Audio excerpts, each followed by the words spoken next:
آیہ کریمہ کو اللہ جل وعلا نے وَإِذْ کہہ کر شروع فرمایا۔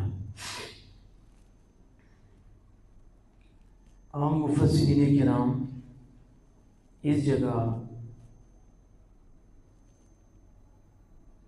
ذکر نکالتے ہیں، یعنی اے محبوب صلی اللہ علیہ وسلم ذکر کرو، یاد کرو۔ اذکر اذ قال ربک، اے میرے پیارے یاد کیجئے۔ اور قرآن کریم میں بھی بعض جگہ لفظ اذ کے ساتھ اذکر ارشاد فرمایا، وَاذْكُرْ أَخَا عَادٍ إِذْ أَنذَرَ قَوْمَهُ، یاد کرو اپنے بھائی عاد کو، عاد۔ اور وَاذْكُرْ عَبْدَنَا أَيُّوبَ، یہاں بھی یاد کیجئے ہمارے بندے ایوب کو۔ تو اس آیت میں بھی اذکر ہے کہ یاد کیجئے، تو ان لوگوں سے ذکر کرو۔ تو یہ بات ہمیشہ ذہن میں رکھیں کہ بات جو یاد دلائی جاتی ہے پہلے اس کا علم ہوتا ہے۔ میں کہوں کہ ذکر کرو اس بات کا، تو اگر آپ کو اس بات کا علم نہیں تو آپ نے کیا ذکر کرنا ہے، آپ نے کیا اس کو یاد کرنا ہے، اور آپ نے کیا اس کی یاد دلانی ہے۔ تو کسی کو یاد دلانے کے لیے پہلے علم چاہیے، یا پھر وہ بات بتا دی گئی ہو، ایسا نہیں تو دکھا دی گئی ہو، بتائی نہ گئی ہو تو چیز دکھا دی گئی ہو۔ تو اس آیت سے معلوم ہوتا ہے کہ سارے واقعات رسول اللہ صلی اللہ علیہ وسلم کے علم میں ہیں، اور ظاہر ہے کہ اس سے پہلے بتائے نہیں گئے، کیونکہ قرآن کریم تو اب اتر رہا ہے، تو حضور صلی اللہ علیہ وسلم نے تاریخ بھی نہیں پڑھی تھی، تو ثابت ہوا کہ وہ سب حضور کو دکھائے گئے تھے۔ اس لیے فرمایا جاتا ہے کہ اے محبوب ذرا اس واقعہ کو تو یاد کرو۔ اب اس چیز کو سمجھیں، بتائے جائیں تو علم ہو، یہ بھی ہوتا ہے، بتانے سے ایک دکھانے سے ہوتا ہے۔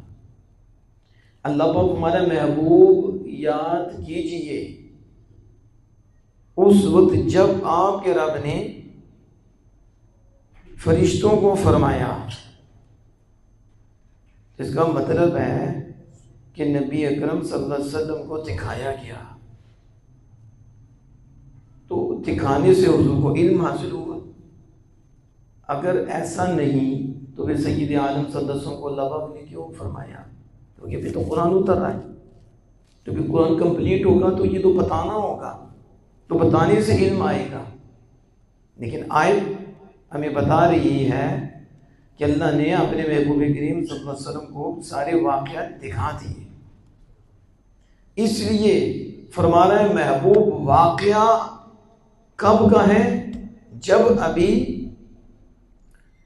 آدم علیہ السلام سے یہ توالد اور تواصل کا سلسلہ بھی شروع نہیں ہوا، اور ابھی آدم علیہ السلام خلیفہ بھی نہیں بنائے گئے، ابھی ان کا وجود کہاں ہے آدم علیہ السلام کا، اور بھی ابلیس ابھی بنا نہیں ہے۔ تو کب کا واقعہ ہے، اور اب فرما رہا ہے محبوب یاد کیجیے۔ تو یاد اسی کو کیا جاتا ہے جو پہلے دیکھا ہوتا ہے اور جو پہلے دکھایا جاتا ہے۔ اس لیے قرآن پاک میں اللہ جل وعلا نے ایک سے زائد مرتبہ یہ بھی فرمایا